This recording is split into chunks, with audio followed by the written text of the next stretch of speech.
Hello everyone. आज हम topic start करेंगे स्टार्टअप इंडिया स्कीम के बारे में।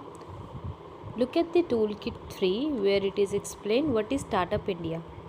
It refer to the government scheme under which financial and other assistance are provided to the young entrepreneurs in order to convert the initiative to be taken by them into a reality.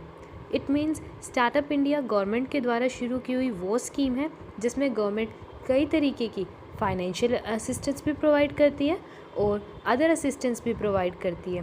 किन्हें provide करती है? Young entrepreneurs को, यानी कि young businessman जिनके पास एक new idea है, जो अपना एक न्यू बिजनेस स्टार्ट करना चाहते हैं. गवर्नमेंट के द्वारा ये स्कीम स्टार्ट करने का पर्पस है ताकि यूथ को इंस्पायर किया जाए, वो टेक्नोलॉजी को डेवलप करे, एम्प्लॉयमेंट की अपॉर्चुनिटी लेकर आए. देखो, अगर लोग खुद अपना बिजनेस करेंगे तो एम्प्लॉयमेंट की ज़रूरत कम हो जाएगी, वो सेल्फ एफिशिएंट हो जाएंगे, खुद अपना बिजनेस स्टार्ट कर पाएंगे. और साथ ही साथ एंटरप्रेन्योरशिप को डेवलप करना भी एक स्टार्टअप इंडिया स्कीम का पर्पस था. लोग जो है जॉब की तरफ ज़्यादा हो रहे थे, तो गवर्नमेंट चाहती थी कि यूथ जो है वो अपना बिजनेस करे, खुद से कुछ न्यू चेंजेस लाए, न्यू प्रोडक्ट्स इनोवेट करे, न्यू टेक्नोलॉजीज़ को डेवलप करे. सो फॉर दैट इस स्कीम को लाया गया था.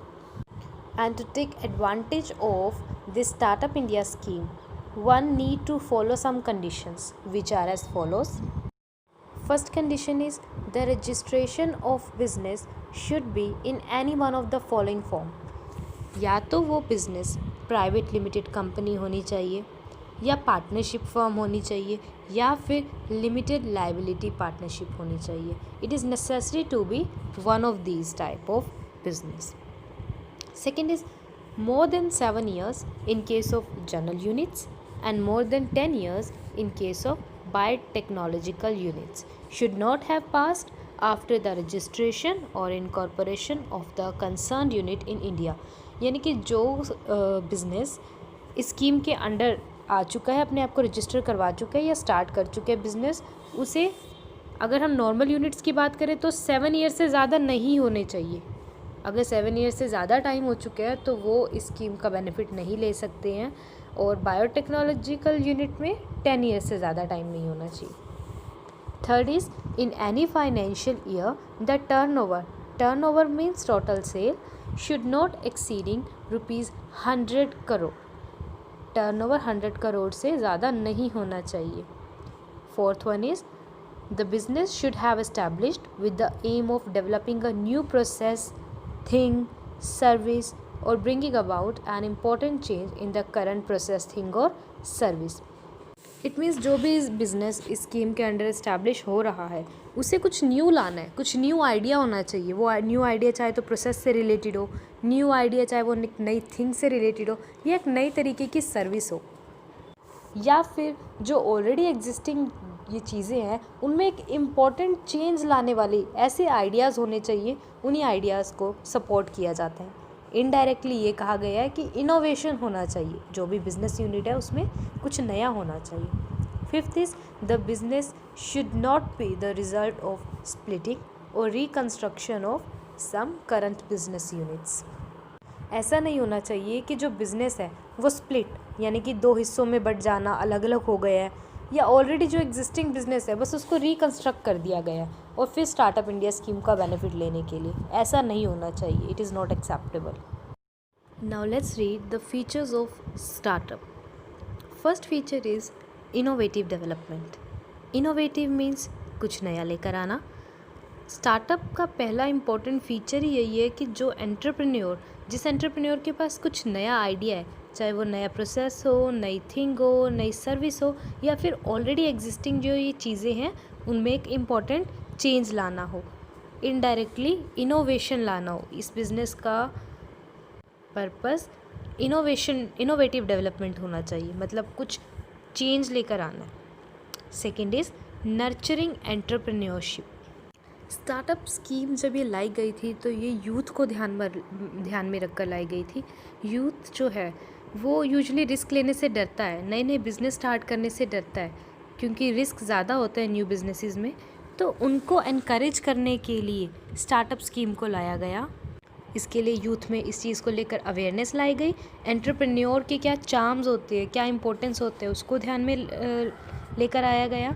और साथ ही साथ एजुकेटेड यूथ, साइंटिस्ट और टेक्नोलॉजिस्ट को मोटिवेट किया गया।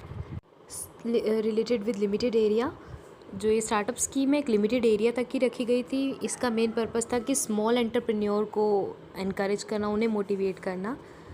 तो इसलिए जो टर्नओवर है वो तो 100 करोड़ रखा गया। किसी भी फाइनेंशियल ईयर यानी कि एक साल में टर्नओवर 100 करोड़ से ज़्यादा नहीं होना चाहिए।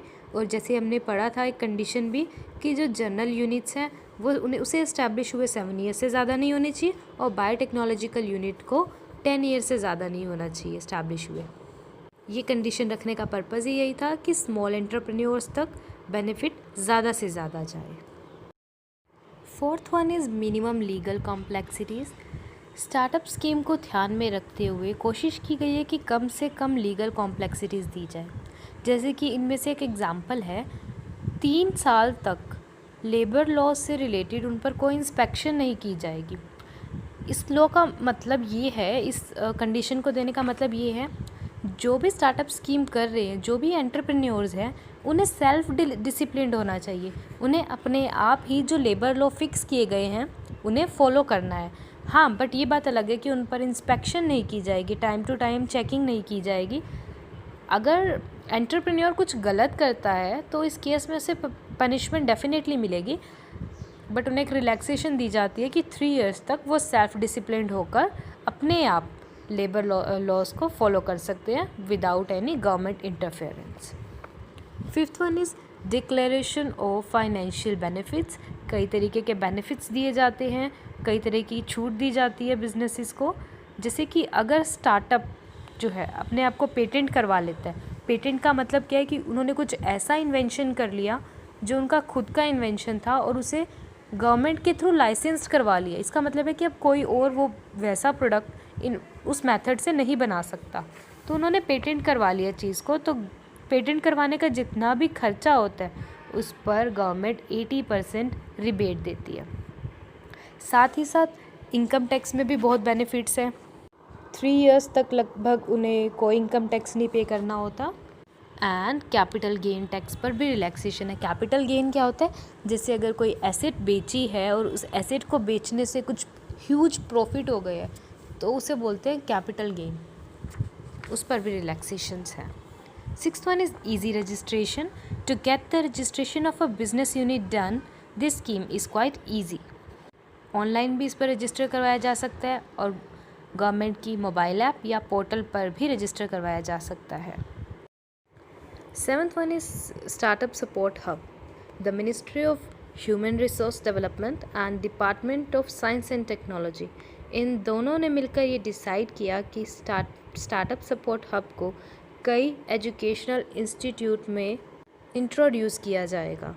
और ये हब्स जिन एजुकेशनल इंस्टीट्यूट में इस्टेब्लिश किए गए वो है NIT, that is national institute of technology, IIIT, that is Indian Institute of Informative Technology, IISER, that is Indian Institute of Science Education and Research, and NIPER, that is National Institute of Pharmaceutical Education and Research. Eighth one is government funding to encourage startup in the first 4 years, aiming at 2500 rupees crore every year. So in this way government ने startup scheme में total 10,000 crore rupees का budget prepare किया। सिर्फ यही नहीं बल्कि 1.2 lakh bank branches को ये इंस्ट्रक्शन दिए गए गवर्नमेंट की तरफ से, उन्हें कम से कम एक एंटरप्रेन्योर को स्टार्टअप स्कीम के अंडर इंट्रोड्यूस करना ही है। और ये भी कहा गया कि जो ये स्टार्टअप स्कीम में जिन बिजनेसेस को लाएंगे तो उनमें से at least 1 tribal entrepreneur, Dalit entrepreneur या फिर वुमन एंटरप्रेन्योर को बढ़ावा देना है। So that's it for today. Today we learned about startup India scheme, what are the conditions which are considered to be a business unit as startup, and features of startup. and as a homework you have to learn all this topic, and in case of any doubt in any point you can contact me. I hope you understood today's lecture. Thank you.